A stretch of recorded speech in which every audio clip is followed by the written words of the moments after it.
আসসালামু আলাইকুম।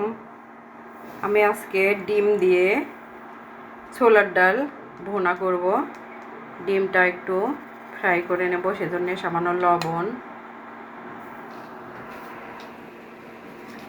হলুদ দেব, এবার সামান্য হলুদ, সামান্য মরিচের গুঁড়া দিয়ে একটু ম্যারিনেট করে নিচ্ছি।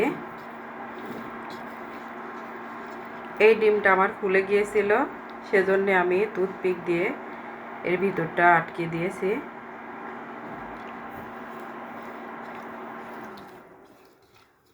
ডিমটা এবার আমি ফ্রাই করব।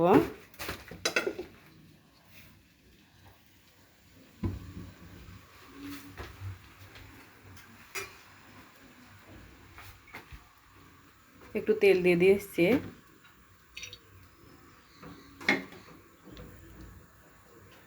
ডিমটা আমি ফ্রাই করে নিচ্ছি।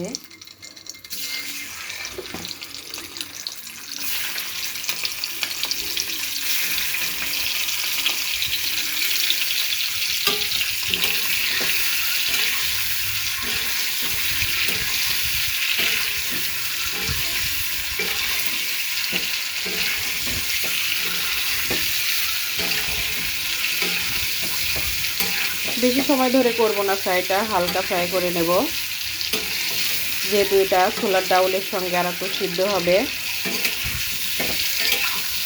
ছোলার ডাল দিয়ে ডিম ভুনাটা খুব মজাদার হয়।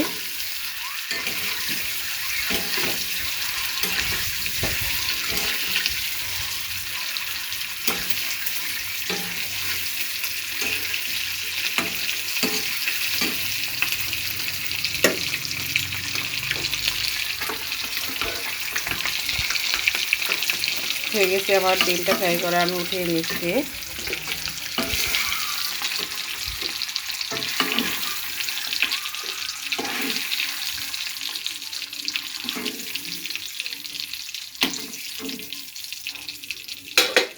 এবার বাকিটা আমি দিয়ে দিলাম, যেহেতু এই দুইটা একটু সমস্যা হয়ে গিয়েছে।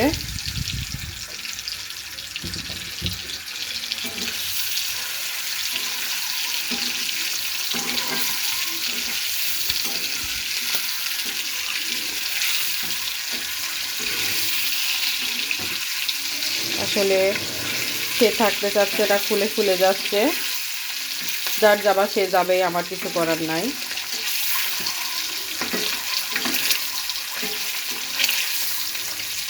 ডিমটা আমার এগুলো ফ্রাই করা হয়ে গেল। এবার এটিও আমি উঠিয়ে নিচ্ছি।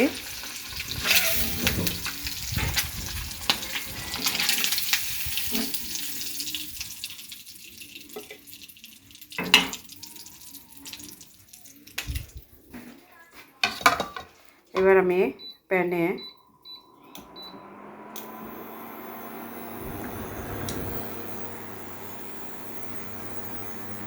তেল দিয়ে দিচ্ছি ডাউলটা ভুনা করার জন্য।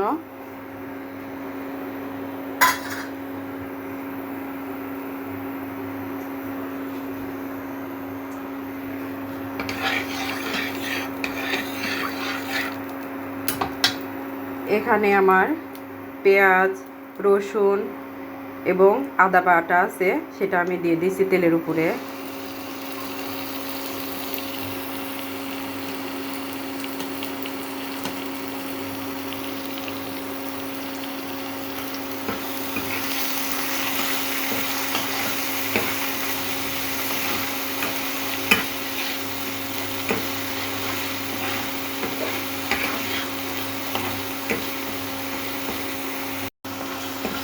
পেঁয়াজ, রসুন, আদাটা কষানো হয়ে গেছে। এবার আমি এখানে গুঁড়া মশলাটা, ধনিয়া গুঁড়া, জিরা গুঁড়া, হলুদ, মরিচ, লবণ একসঙ্গে করে রাখা আছে, সেটা আমি দিয়ে দিচ্ছি এবং কয়েকটা তেজপাতা,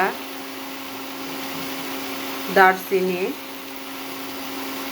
এবং ছোট এলাচ দিয়ে দিলাম।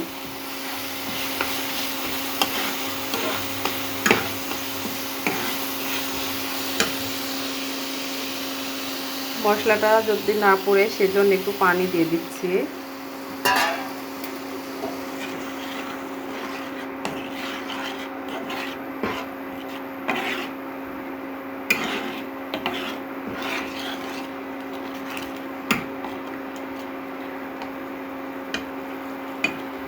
মশলাটা আমার কষানো হচ্ছে।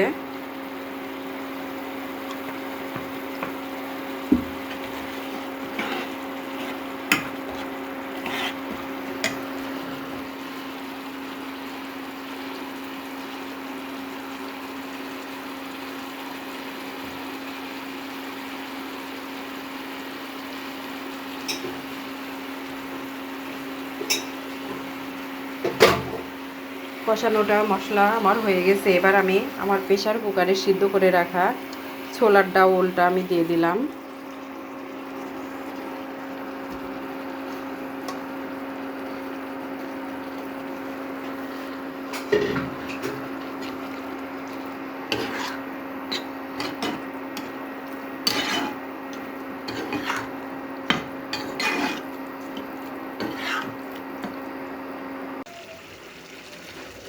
ছোলার ডালটা আমার প্রায় সিদ্ধ হয়ে গেছে।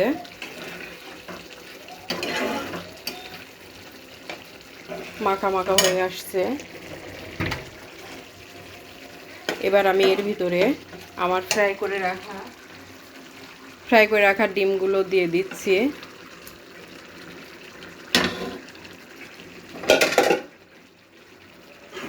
আর একটু ডাল ডিমের সিদ্ধ হওয়া প্রয়োজন। সুন্দর একটা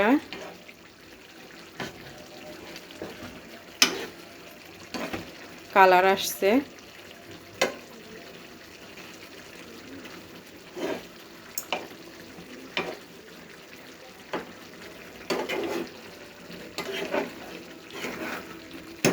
এবার আমি আর একটু ঢাকা দেব।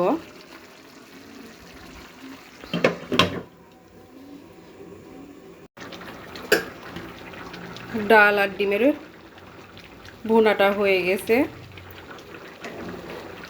রান্নাটা আমার একেবারে শেষ পর্যায়ে।